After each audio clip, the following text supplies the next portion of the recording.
Welcome to the show. We're glad to have you back with us today, and I am glad to introduce one of my favorite co-hosts. Hi, Uma. Hi, Ellie. Welcome to the show again. Oh, it's my great honor to be here. Well, glad to have you. And we are going to talk about something that is very familiar to us, and that is the lovely country that we both identify with, India. Yes, absolutely. Okay. So, do you want to introduce our guests? Yes, sure. I would like to introduce my lovely daughter. Yes. She's my elder daughter. Uh-huh. Her name is Anuhya Mapirala. Yep. You can call her Anu. All right. And she's here as a guest. Excellent.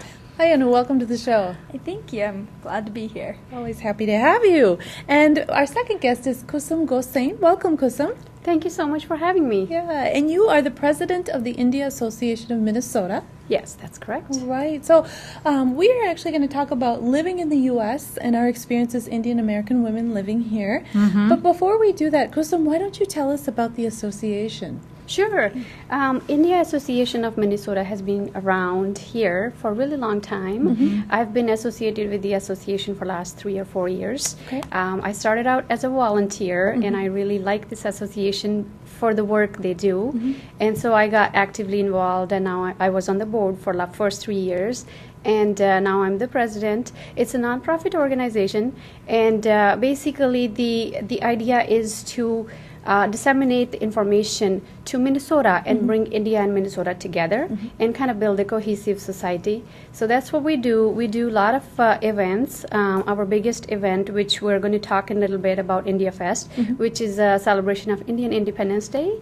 That's coming up in August. And then we do a business event called Connect India, where we bring business people and we have a really good panel discussion.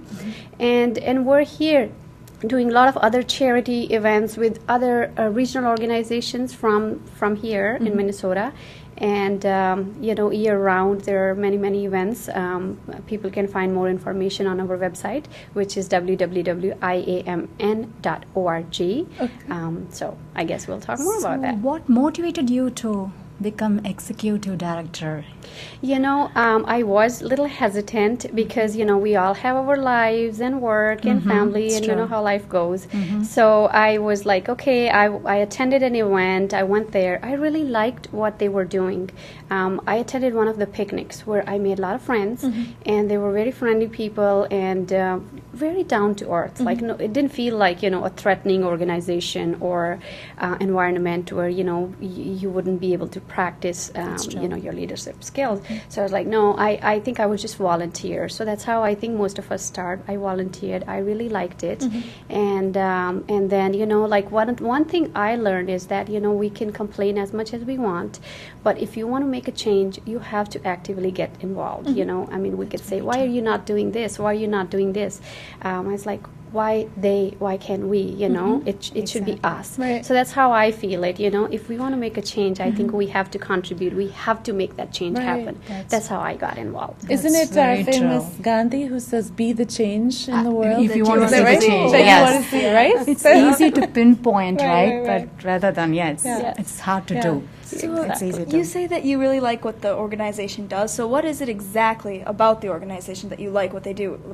Is it the promotion of Indian culture? Is it more of like the gathering of like bringing, different Indian? Yes, very good question, Anu. It's the platform. It gives you chance to do so many different things. We want like you, our kids want to volunteer. Organization gives us an opportunity to have that platform where younger generation can go volunteer. And it's so hard. I think of my son. If he wants to do anything about India, we're so far away from there. Right. But this gives him a platform to kind of get connected, do things where he feels like he's learning and then he's contributing. So a platform like that for younger generation, and then we are kind of like the ambassadors. We left our country, India, and I love being in Minnesota. But there's something in me that kind of pulls me that side too. So this platform gives me an opportunity where I was like, okay, it's my little Indian organization where I could do special celebrations. I can meet with people, and then also teaching Minnesota about what India is about, Right. because not everybody gets the chance to physically be there and Right. learn. So if we don't do the teaching, what our culture, our heritage, it's so colorful, it's so vibrant. Right. So that sort of thing, it really helps just the platform of giving us so many opportunity to practice Right. and to do that. So besides India Fest Festival, is there anything else your organization is involved?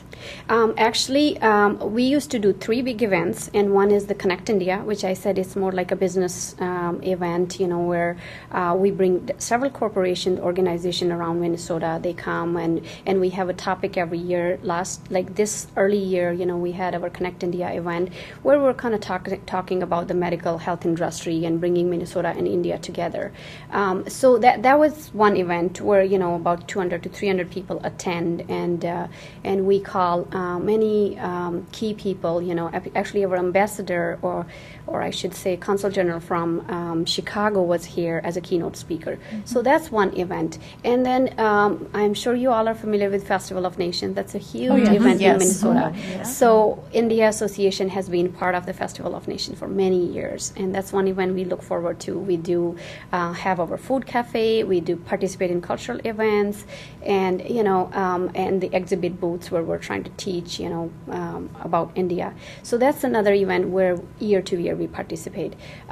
This year, actually, we did another event called Urban Expedition, and that was a new event too for us in the association. It was kind of like a passport to India. You don't have to travel to India, but you learn everything about India here. So we were at the Landmark Center. That place just rocked with Indian that's music great. and dance That's and Yeah. people. It was the best event. Yeah, it is. It's so important, I think, Kusum, as you're saying, that we, as we live in this, particularly country. this state, this country, Yes. that we don't forget our heritage. And so let's get into our topic now and, Yes. and talk about what that experience has been like. Now, when you were talking about the association and you were talking almost about the two worlds, that's something, as a person that was, my parents came from Kerala, India, Yes. and I was born in this country, but I was very much told as I was growing up that you don't forget who you are. You are an Indian. Even though we live in this country, and that's what I was told, that you don't forget your roots, don't forget Exactly. who you are. How about the rest of you? Do you have a similar experience? Do you feel differently than that? I can relate because yes, I Yes, was also I born am. here, so Yes. so holding on to those traditional Indian roots, how it really is a world away. Your family, everything, everyone, they're there.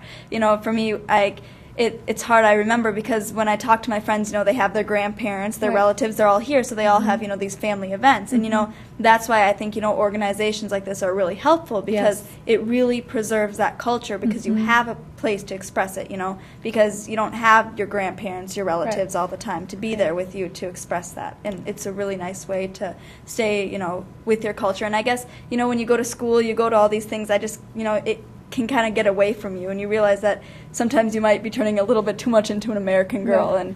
And I was lucky enough to spend a good year with my grandparents when I was really young, so I have those roots. But when I look at people like, my sister, she was completely born here. She's completely everything she did here, and she's just so transforming into that American girl because it's just the society around. Yeah. So seeing that change, and that's why I really like these organizations, like I said, because they really make you stay with, they bring really it help. alive, right? It brings it Particularly alive. language Yeah, problem. language, sure. Oh my. That's a big issue, So right? hard. Yeah. It's a big issue, trust me. Yeah, because big I think issue. for a lot of children that have grown up here, like a lot of people will ask me, can you speak Malayalam? exactly. Can you understand? Malayalam is the language that we speak in Kerala. Can you understand? Yes. And for me, yes, I can understand, but the problem is when I can't speak, I can relate perfectly. I can Yes. form the words in my head, but it comes out with this Minnesota accent. So people look at you, they think it's cute, or they think it's, it sounds I know, funny. but So- they don't like that, right? That Right. comment. That's when why they I don't say- like it when people say, Yeah. that's so cute, because my grandparents all keep speaking the moment, keep Right, speaking, right, keep right. speaking. What about you, Kusum? Can you relate to this? Yeah, I sure can, and I also, just like Anu, I have a son who's 13 Sure. years old, so I could totally understand. He understands every little bit of, our native language, which is Hindi. But I think, being here, what my perspective is, I get best of both worlds. I grew up there. I know that culture. I know, I was there. And I get to choose the best parts of that culture and then best things that I like about Minnesota and kind of living my life the way I want to. Right. It kind of gives me a really broad perspective of everything, like, okay, I've been there, I'm from there, so I don't want to forget my roots. Right. But then on the other hand, there were some things that, they were okay when you were there, you're doing it, but you want to let go, and as I said, best of both worlds. So you want to keep that alive, and just the language part. It's so nice that we could speak another language and understand. But then there are so many languages in India. Right? You speak a different language. I speak a different language. Yeah. So I don't blame children here that we're trying to. But again, they're so open. They understand, and they're still willing to try. Yeah. And there are many actually language schools here. Right. That. There's a School of India Language and Culture, Yeah, and there are so other cute. associations like that practice languages and teach language. Right, right. So, on the idea of the promotion of culture, back to Gandhi saying, we must become the change Yeah. that we want to see in the world. Back to the organization, have you seen that change? Have you seen it become the change that people want to see? That promotion, of the culture. Have you seen a change, over the years? I certainly have, actually, and that it is so encouraging to see that, and especially if I just look at my short term, like this year, and just from the events, and the events is just one place, but that's where you interact with many people. They come in, and they're open, and they're willing to learn, and they ask you questions, why people wear bindi, why what is it about? It's beautiful outfit, they're learning, they're willing, it is new to them, right? So yes, that change, and people are really open to accepting all these different cultures that we bring in from different countries. Right. I'm seeing that positive change here in Minnesota. Well, first of all, I want to say what you referred to bindi. The comment is, and that's typically known here as people will refer to it as what's the dot, or what's that? Exactly. What is that on your forehead, right?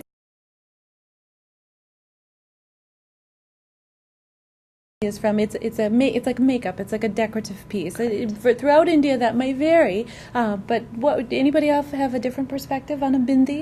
I don't know. They say in that space has a different power to it. So to keep out the evil from us, they say you keep a dot. They used to put red kumkum mark. They say it's called kumkum mark.